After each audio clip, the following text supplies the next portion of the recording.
Jenofonte fue un notable filósofo e historiador griego, discípulo de Sócrates. Es autor de importantes obras históricas y filosóficas. Una de ellas es Memorabilia, también llamada Recuerdos de Sócrates, un texto que compuso después de la muerte de Sócrates, en memoria de su maestro. La obra empieza refiriéndose al juicio que condenó a Sócrates. Dice: a menudo me he preguntado sorprendido con qué razones pudieron convencer a los atenienses, quienes acusaron a Sócrates de merecer la muerte, porque la acusación pública formulada contra él decía lo siguiente: Sócrates es culpable de no reconocer a los dioses en los que cree la ciudad, introduciendo en cambio nuevas divinidades. También es culpable de corromper a la juventud. Jenofonte se propone desmentir estas dos imputaciones. Empecemos con la que acusa a Sócrates de corromper a los jóvenes. Declara: me parece sorprendente que algunos se dejaran convencer de que Sócrates corrompía a los jóvenes, un hombre que, además de lo que ya se había dicho, era en primer lugar el más austero del mundo para los placeres del amor y de la comida, y en segundo lugar, durísimo frente al frío y el calor, y todas las fatigas. Por último, estaba educado de tal manera para tener pocas necesidades, que con una pequeñísima fortuna tenía suficiente para vivir con mucha comodidad. Sócrates tenía muy pocos gastos, pues su consumo era escaso, solo comía lo necesario. Jenofonte también indica: era en efecto tan frugal que no sé si alguien habría podido trabajar tan poco como para cobrar lo que le bastaba a Sócrates.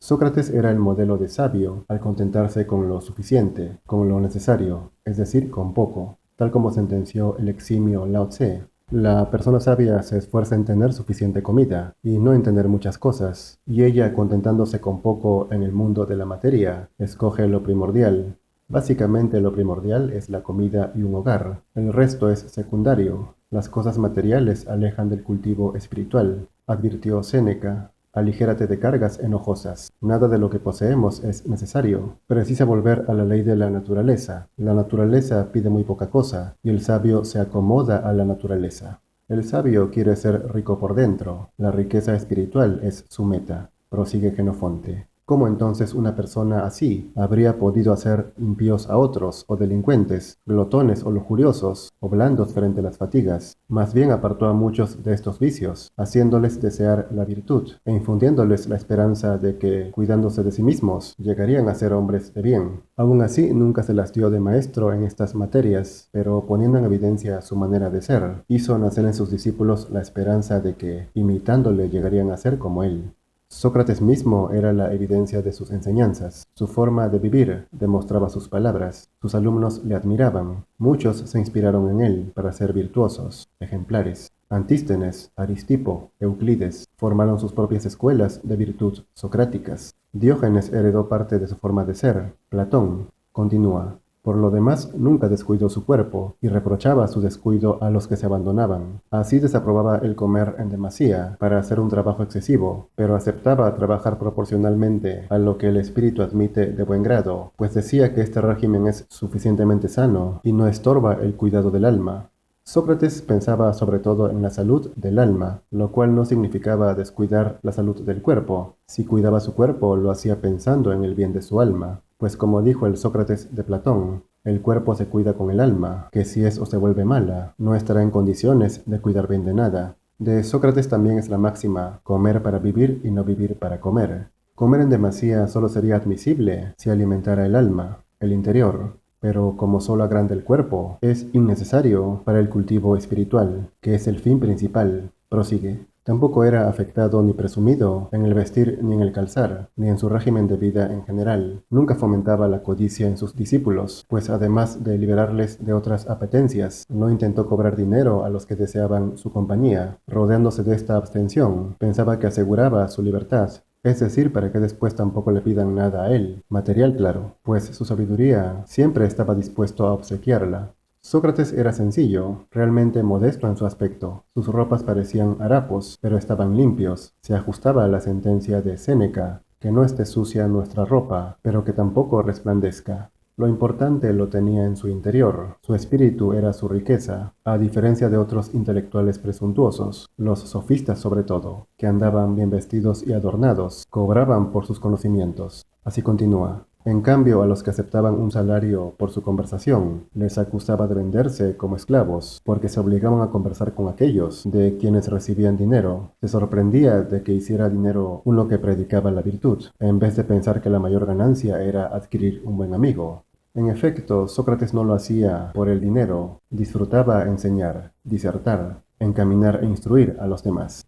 Cuenta Jenofonte que Sócrates siempre estaba en público. Muy de mañana iba a los paseos y gimnasios, y cuando la plaza estaba llena, allí se le veía, y el resto del día siempre estaba donde pudiera encontrarse con más gente. Por lo general hablaba, y los que querían podían escucharle. Nadie vio nunca ni oyó a Sócrates hacer o decir nada impío o ilícito. Sócrates deseaba encontrar un sabio, un verdadero maestro, que le pudiera enseñar a él. Ese era su anhelo. En ese sentido, cada vez que un discípulo suyo avanzaba en la virtud, lo consideraba una ganancia. Señala, Sócrates tenía confianza en que los discípulos que aceptaban las recomendaciones que él les hacía serían para él y entre sí buenos amigos para toda la vida. ¿Cómo habría podido entonces un hombre así corromper a la juventud, a no ser que el cuidado de la virtud sea corrupción? El único afán de Sócrates era guiar, orientar por el buen camino a los demás, principalmente a los jóvenes, que requieren más luz para no errar. De ellos depende el porvenir de una nación. De ellos saldrán los futuros gobernantes y líderes. En cuanto a la acusación de que Sócrates no creía en los dioses de la ciudad y quería introducir otros nuevos, Jenofonte lo rechaza, aunque señala: se había divulgado en efecto que Sócrates afirmaba que la divinidad le daba señales, que es la razón fundamental por la que yo creo que le acusaron de introducir divinidades nuevas. Aquí se refiere a lo que se conoce como el demonio de Sócrates, que era una suerte de genio que estaba siempre con él y le aconsejaba cómo actuar, qué no hacer. Para Sócrates era divina esta voz interior. Decía que se debe aprender lo que los dioses concedieron aprender a hacer, pero lo que está oculto a los mortales debemos intentar averiguarlo por medio de los dioses, pues los dioses dan señales a quienes les resultan propicios. Precisamente Sócrates se consideraba uno de esos seres afortunados que recibían señales divinas. De todos modos, a veces consultaba al oráculo cuando tenía dudas, pero nunca lo hacía para preguntar por cosas que los hombres podían saber por sí mismos. Dice: por locos tenía a quienes consultaban el oráculo sobre materias que los dioses concedieron a los hombres para que aprendieran a decidir, o lo que se puede saber con la ayuda del cálculo, de la medida o del peso. Consideraba como una impiedad consultar tales cosas a los dioses. Es decir, sobre asuntos humanos, era absurdo para Sócrates consultar a los dioses. Por ejemplo, qué profesión escoger o con quién casarse. Solo era apropiado preguntar sobre cosas que están más allá de la comprensión del hombre. De manera que en los asuntos inevitables aconsejaba actuar como creía que tendría mejor resultado, y en cuanto a los de resultado incierto, les enviaba a consultar al oráculo para saber lo que debían hacer. Por ello, también los temas de Sócrates, sus lecciones, versaban sobre cuestiones de este mundo, humanas, mundanas. No trataba sobre las causas, el origen o fin de la existencia. Indica: no hablaba como la mayoría de los demás oradores sobre la naturaleza del universo, examinando en qué consiste lo que los sofistas llaman cosmos y por qué leyes necesarias se rige cada uno de los fenómenos celestes, sino que presentaba como necios a quienes se preocupan de tales cuestiones. Es que Sócrates sabía que hay asuntos sobre los cuales no se puede saber. Por más que uno se esfuerce, solo se puede especular, lo cual para él era inútil, pues la virtud se basa en los actos, no en las ideas. Dice que también investigaba si tales individuos, por creer saber suficientemente las cosas humanas, se dedicaban a preocuparse de lo referente a aquellas otras, o si dejando de lado los problemas humanos e investigando lo divino, creían hacer lo que es conveniente. Es obvio que sería uno ridículo si pretendiera ocuparse de cosas que están fuera de su comprensión, sin haber resuelto primero las que están dentro de su comprensión. Dicho de otra manera, las cosas del más allá, sin haber entendido las cosas del más acá. Sin embargo, no son pocos los que caen en este absurdo, y por eso hay muchos intelectuales malvados que no han cultivado primero su alma, su espíritu. Continúa. Se sorprendía de que no vieran con claridad que los hombres no pueden solucionar tales enigmas, ya que incluso quienes más orgullosos están de su discurso sobre estos temas no tienen entre sí las mismas opiniones, sino que se comportan entre ellos como los locos. Entre los locos, en efecto, unos no temen ni siquiera lo temible, otros temen incluso lo no temible. Unos creen que ni siquiera en público es vergonzoso decir o hacer cualquier cosa, otros creen que ni siquiera pueden aparecer ante la gente. Unos no respetan santuario ni altar, altar, ni ninguna cosa divina, mientras que otros veneran piedras, el primer trozo de madera que encuentran, y los animales. Y en cuanto a los que cavilan sobre la naturaleza del universo, unos creen que el ser es uno solo, otros que es infinito en número, unos piensan que todo se mueve, otros que nada se mueve nunca, unos que todo nace y perece, otros que nada nace ni va a perecer. De modo que, a tenor de Jenofonte, Sócrates despreciaba esta clase de conocimientos, mas Platón, por otra parte, no sitúa tanto a Sócrates contra estos temas. Es cierto que para este no eran lo principal, pero Sócrates a veces recurría a las cosas divinas como complemento de sus enseñanzas, lo cual se comprueba en los diálogos de Platón. Platón y Jenofonte, ambos, son máximas autoridades sobre la vida de Sócrates, puesto que le conocieron y convivieron con él. Los dos coinciden en que el maestro anteponía la virtud, que es tema del ser humano y de nadie más, afirma. En cambio, él siempre conversaba sobre temas humanos, examinando qué es piadoso, qué es impío, qué es bello, qué es justo, qué es injusto, qué es la sensatez, qué cosa es locura, qué es valor, qué cobardía, qué es ciudad, qué es hombre de estado, qué es gobierno de hombres y qué es un gobernante, y sobre cosas de este tipo, considerando hombres de bien, a quienes las conocían, mientras que a los ignorantes creía que con razón se les debía llamar esclavos.